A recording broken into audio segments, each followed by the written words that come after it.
Alrighty. Good afternoon, everybody, and welcome back. Today, what we're going to be talking about is cash flow pressures and mortgage strategies for 2026. I want to thank you all for being here today. And this conversation matters deeply to me because behind almost every mortgage conversation right now that I am having, there's one thing that's sitting quietly underneath it all. That's cash flow pressure. People are exhausted because we've got groceries are going up, insurance is up, mortgage payments are up, and life simply is heavier than it's ever been before. So when I'm talking to people, they're trying to hold everything together quietly while carrying stress internally, which we know is not the right way to carry your stress, especially when it comes to cash flow. You want to open up and be able to talk to someone, get that off your chest so that you've got a sounding board, someone that you can structure all of your concerns um, about with. So today, what we're talking about, it's not about judgment. As I've always said before, there's no judgment, there's no pressure. This is about strictly the clarity, strategies, understanding all of your options before your stresses become crisis. Because whether you're renewing your mortgage, whether you're purchasing your first property, or you're just trying to breathe financially again, that cash flow is what changes everything in your life. So let's just talk a little bit around the reality of 2026. So Canada right now is going through a real financial pressure shift. So I think we all know that. You can hear that through the news. You can hear that through your friends and people talking, but there's so many people that are living in this financial pressure shift right now and living it quietly. So know that you're not alone in that. Doesn't always take that stress away, but know that you have someone like myself that you can come to and talk about it so that we can find some solutions that'll take some of that stress away from you. And again, like there's no judgment. Like right now, life is harder than it has ever been in all my years of being with clients and people in structuring all kinds of debt restructures for them, all kinds of purchases, whether it be business or commercial. I really honestly have not seen something like this since probably the 80s. And I'm thinking sometimes we're trending even worse than we were in the 80s. Even the crashes that we had, through COVID and all that kind of stuff, it just feels like people are having a lot more pressure than they've ever had before. So when I talk about people becoming comfortable during these historical low rate years, that made a lot of sense at that time. But today renewals are happening at a much higher rate. Yes, Bank of Canada did hold the rate again. So great news for people that are on variable rates. But renewing when it comes to fixed rates, even with variable rates, it's higher than it was, 3, 4, 5 years ago. But when it comes to your fixed rate, it's again talking what's right for you. None of us have a crystal ball, as I've said many, many times. But are we going to look at 3 years? Are we going to look at 5 years? What works for you? Let's talk about where we, think or strategize around where our economy is going. There's the wars are going on, we got elections going on. We have got so many things going on that play into the factor of this, and everybody's decision will be differently. But sitting down and talking about it will make the right sense because your rates are going to be higher than they were 5 years ago or even 4 years ago when you did your renewals. So the pressure is not just your mortgage payments that have to be into consideration. It's everything combined. As we talked about earlier, it's our higher cost of living. It's the higher debt payments that we've got. The insurance costs are way higher. It's emotional fatigue.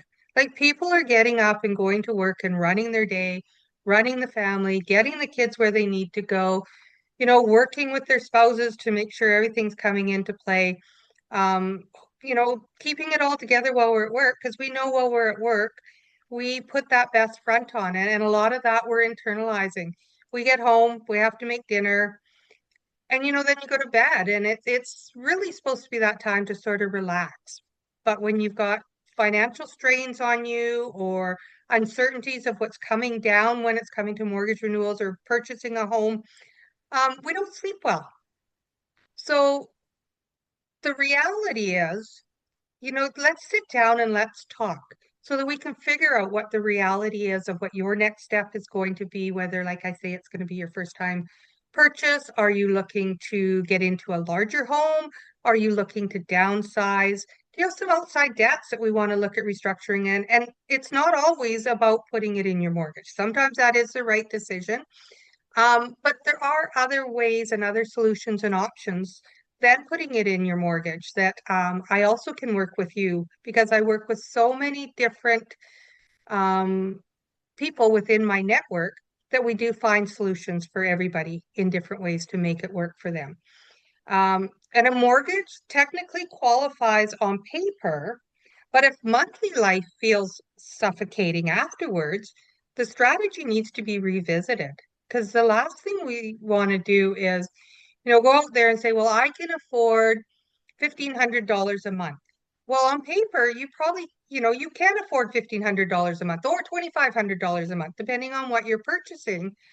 But when it gets down to the nitty gritty and the nuts and bolts and those what ifs and just saving even for your emergencies and insurances and things like that, that may be stretching it for you. And you may not be comfortable with making that payment. And that's okay.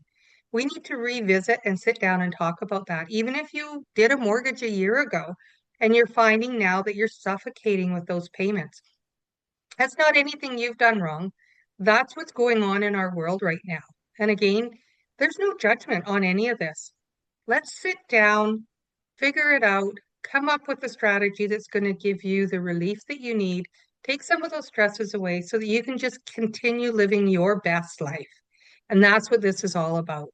Living the life you want to, not the life you have to, because you're constantly strapped for cash. So I just want you to sit back and think a little bit about that as we talk about that and think about, what's the reality in your world right now? Where are you sitting? What are you thinking of doing? Are you looking for that next home? Are you sitting thinking, I really want to get into my first home, but I don't think I can afford it? Well, maybe you need to shift a little bit when we talk, and maybe we can talk through that and shift on what our thoughts are of our first home. Sometimes we might want to get into a single family home right away. Sometimes we may think, well, let's get into a townhouse. I just, I'm not really comfortable getting into a condo. Let's talk about the whys behind that. What's important to you? I work with a variety of realtors, and you've seen one of my realtors that does podcasts with me, Shauna Riley. She's amazing. And what we do is we sit down together with you as a client, and you talk to her about what your goals are, what you're looking for. I talk to you about what your financial obligations are and what you can actually afford. And then we talk about what's the best solution for you. And understand, maybe you're not thinking of a condo, but it is something to get you in the market right away. And the money that you're paying on rent is now being paid in your pocket. And that's not a forever solution. That is something that will allow you to grow. And now you're going to have additional equity on top of the down payment that you put into this first home. And a few years down the road, could be 2 years, could be 5 years, you can circle back and we'll all look at it again. And at that point, look at going into a townhome or even maybe look at going further out than, into some of the suburbs like Chilliwack or Abbotsford or some of the places that you then can jump into a single family home, or even a lot of people are moving further up into the Okanagan and up into like 100 Mile and all those places um, for the ability to get into a house. And that decision, if that's right for you, let's look at that. And, so keep your options open, is what I'm saying. Don't put yourself in that little box and think you can't do something you want to do. Let's keep your options open. Let's put them all down on paper, do the pros and the cons. And, when you talk to someone like myself and work with my realtors, Our emotional side isn't in it as much as your emotional side is because it's your home that you're looking for. We're emotionally attached because we care about you as a person and a client and want to do what's right by you. But we have a different perspective and outlook on different things when we're looking at homes and we're looking at debts and all that kind of stuff that can really become as a common even ground for you that will bring some calm, some confidence, and some peace of mind for you. So that's the reality of what we're looking at for 2026. Um, it is a different world, and you hear me say that quite often. So I just want you to sit back and think about that as we carry on through our podcast today. When we're looking at our mortgage renewal strategies, many people are focused only on finding the absolute lowest rate. And yes, rate does matter, but it's not everything. The better question is, how does this mortgage fit with your actual life? Can you still save if you do this mortgage? Can you still enjoy life? Can you still handle emergencies that might come up? Sometimes the strongest strategy is stability. It's not simply the lowest payment. So I'm going to say that again. You want to be able to have a mortgage that will allow you to still enjoy your life. It'll allow you to save for long-term savings as well as your short-term emergency savings. And it's the stability within your life that is important.